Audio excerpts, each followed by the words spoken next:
Bonjour chers tous.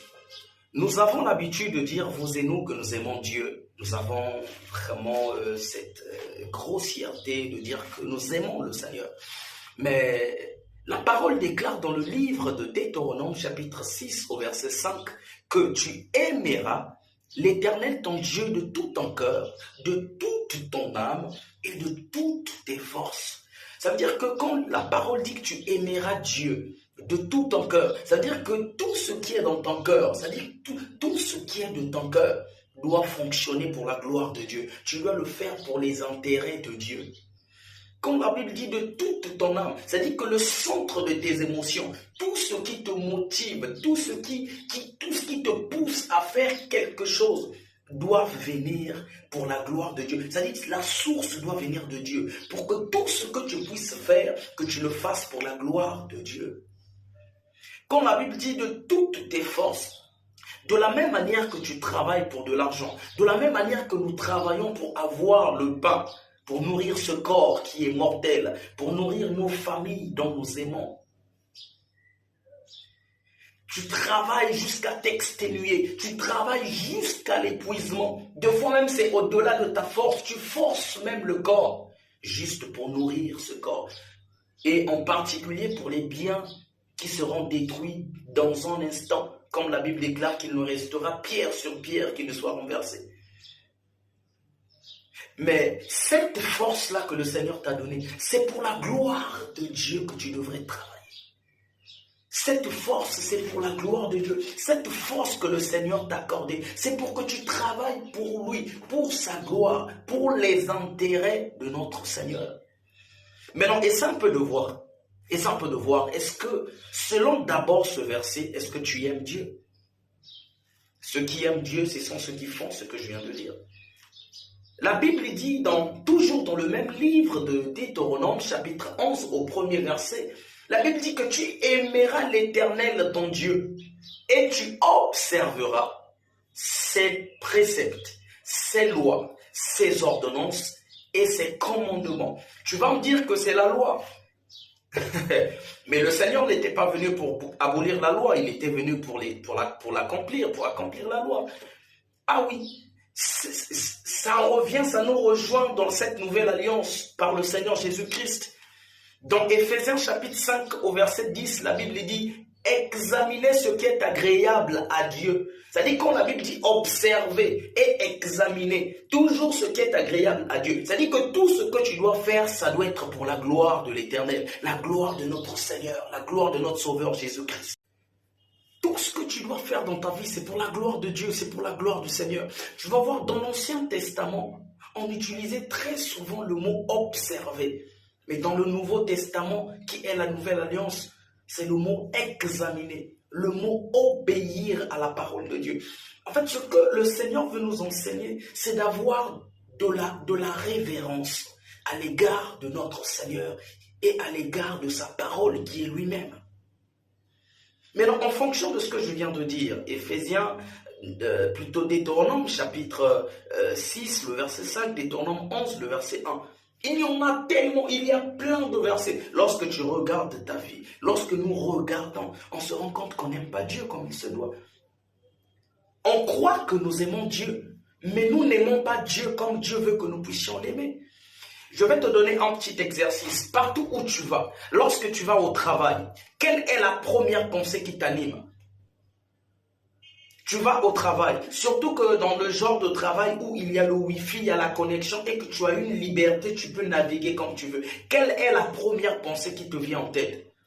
Tu as TikTok, tu as Facebook, tu as tout ce que nous savons comme réseaux sociaux. Quelle est la première pensée qui t'arrive? Lorsque tu quittes le travail, que tu rentres à la maison, quelle est la première motivation qui est en toi? Pour certains, la première des choses, c'est nettoyer les mains et pour manger. Parce qu'il est plus captivé par la nourriture. Il doit manger. Pour certains, il était connecté hier, il avait fait une vidéo, il avait suivi une vidéo qui n'avait pas fini, comme il n'avait pas de forfait. Et au travail, c'est cette pensée. Tu vas constater que Dieu n'est pas une priorité pour notre vie. En fait, on ne priorise pas Dieu. Mais mon frère, ma soeur, le jour que tu prendras la résolution de prioriser Dieu dans ta vie, tout va changer. C'est là où tu constateras le déclic de ta vie. Ah oui, bien-aimés, ayons de la révérence, du respect à l'égard de notre Seigneur. Quand la Bible dit observer, c'est pour notre propre bien. Quand on dit examine ce qui est agréable au Seigneur, c'est pour notre propre bien. Dieu nous a tellement aimés, il nous aime tellement trop qu'il nous épargne, il connaît toutes choses. N'oublions pas que Dieu a de la préscience, en lui il n'y a pas de pensée. C'est un Dieu qui connaît toutes choses. Il le fait pour préserver ses enfants que nous sommes. Essayons de nous évertuer chaque jour de notre vie. Évertuons-nous. Demandons à Dieu de nous donner la force qu'il faut pour obéir à sa parole, pour abandonner tout ce qui est mal. Sinon, on ne vivra pas ce qu'on appelle par la gloire de Dieu. Et je te le rassure, sache jamais que le Seigneur te bénisse, mon bien-aimé. Arrêtons de nous plaindre. Arrêtons de nous morfondre. Ah oui. Le Seigneur n'a rien à voir, Dieu n'a rien à voir. J'entends certaines personnes dire que Dieu est injuste. Aux autres, il a fait grâce, il a fait ceci, mais à moi, à nous, frères, Dieu n'a rien à voir. Le véritable problème se trouve en nous-mêmes.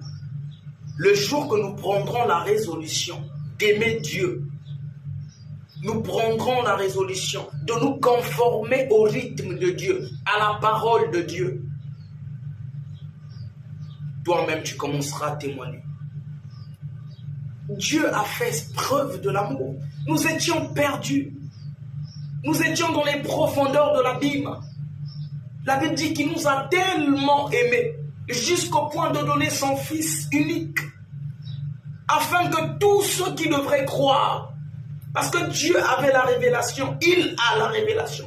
Il sait que ce n'est pas tout le monde qui croira, mais à ceux-là, je veux bien, je souhaite de tout mon cœur, c'est ma prière et même le désir de mon cœur, que toi, que tu fasses partie de ceux qui aimeront Dieu, de ceux qui aiment Dieu, de ceux qui vont s'attacher, s'accrocher à Dieu jusqu'à la fin de leur vie. Non, aimer Dieu pour des intérêts quelconques. Non, aime d'abord Dieu. Et le reste, le Seigneur Jésus-Christ a dit dans Matthieu chapitre 6 au verset 33, il dit, cherchez premièrement, ça dit que la priorité, ce qui doit être primo, la première des choses, c'est le salut de ton âme, c'est ce que Dieu veut même. Cherchez premièrement le royaume et la justice de Dieu. Et toutes ces choses viendront par-dessus. Les belles voitures dans lesquelles tu cherches, rouler dedans. Des belles maisons dont tu as le désir d'y habiter, certainement, comme il est juste et fidèle, il te l'accordera. Je suis convaincu.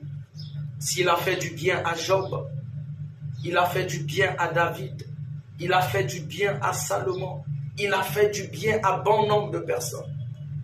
Et c'est à toi qu'il ne fera pas du bien. Il n'a pas changé. C'est le même hier, aujourd'hui et éternellement. Oh non, j'aime ce Seigneur. C'est pourquoi la prière de tous les jours, c'est que le Seigneur me garde fidèle à toi. Toutes les fois que je tombe, je pleure même, parce que je sais que Dieu ne m'a pas appelé pour ça. Quand je dis tomber, toutes les fois que je trébuche,